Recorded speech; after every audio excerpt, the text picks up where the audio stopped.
Right here, I am going to backstitch a lot. I'm not going to make you watch me do this. I'm just going to go ahead and stitch it, and then we'll go over the stitches when I'm done. I did want to point out, I'm coming up to a corner here. I'm not sewing at supersonic speed, so I have as much control as I need when I come up to these corners. So I'm pushing my fabric underneath the foot as flat as I can get it, and I have that straight cut edge of fabric right here. Apparently I have moved out of focus. There we go. Okay, so I've got this straight piece that is not on a curve, laid flat down. My corner is right under here. I'm going to take my time at this point. On a straightaway I might go faster, but coming up to this corner I want to take my time.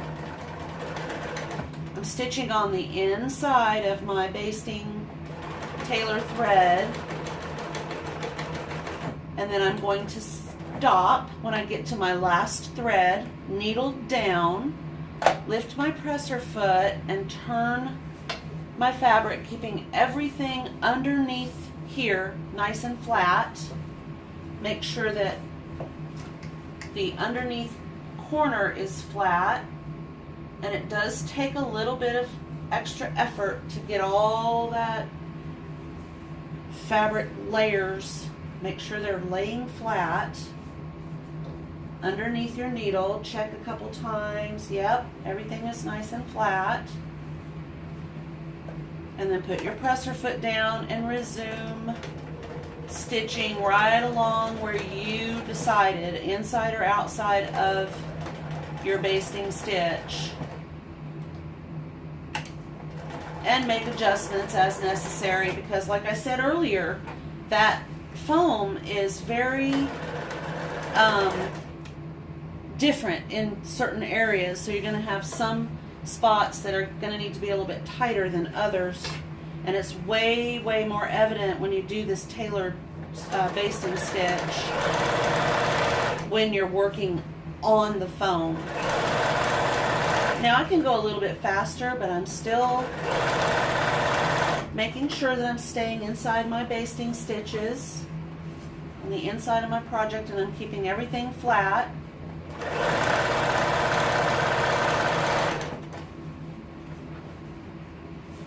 As I go along, making these adjustments as necessary.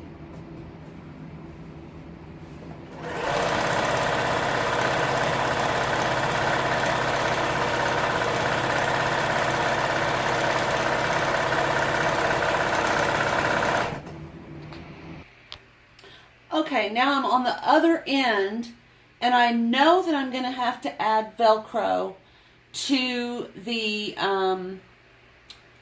sides of this, which I'll show you when I get to that point. But for purposes that make this easier for me as the person that is creating this, I went ahead and just started stitching down here in this corner. This is where I started, and I backstitched a bunch of times, basically locking this in place. This is a upholstery cover. Excuse me. And I do want it to be strong. So, and this isn't the first time I'm going to stitch around. I actually am going to stitch around the whole thing twice. But my first stitching, I just went ahead and did a back stitch there. I trimmed out the bulk in that corner. I just cut that off. And then I held it up, almost like I'm sewing in a circle, and went around where my basting stitches are. And now I'm coming up to the second one, which again, I trimmed out the bulk of that corner. Here's that piece of fabric right there. I just cut that out. And I'm holding my fabric nice and smooth as I come around, staying on the inside of my basting stitches. I'm going to just finger press this seam open to help ease in some of the bulk of all these pieces of fabric coming together. Make sure everything is nice and flat. And, okay, good. It happened on this side too. No, it didn't. Okay. So as you can see, I'm kind of holding the fabric up in a cup shape. And I'm just going to go around.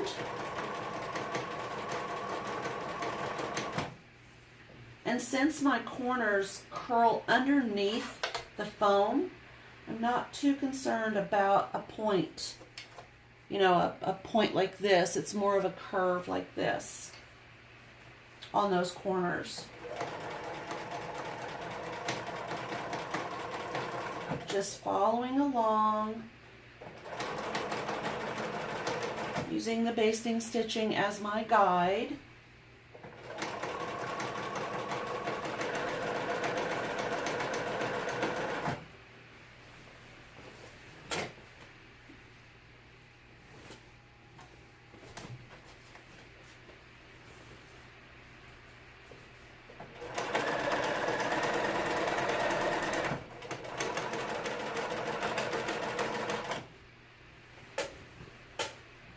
Okay, and I will keep going.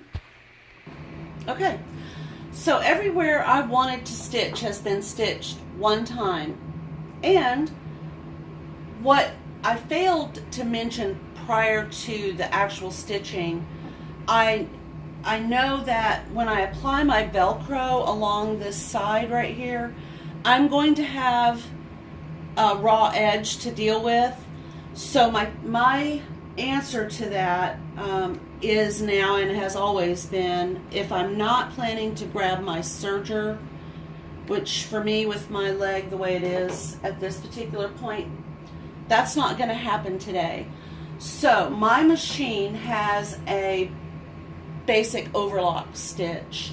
So I'm going to use that to kind of do a finished edge here and on this side and on the top and the bottom of these two pieces of fabric that are going to have the Velcro attached.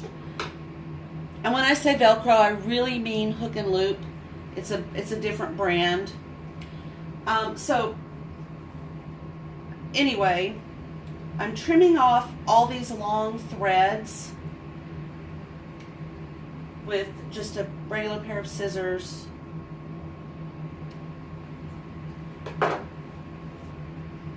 And I will go back and kind of neaten them up, you know, get these whiskers off as I need to. So starting right here where this is, but not on top of this, just underneath, I'm going to start doing my overlock, needle down, nice compact stitch. And on my machine, I'm going to look to see if the needle requirement changes, and it did not, which means that, the foot, it means the needle can easily clear the required space here to make this stitch the way I have it set up. If I needed a bigger opening, this would let me know I needed a different foot on this machine, but it didn't change.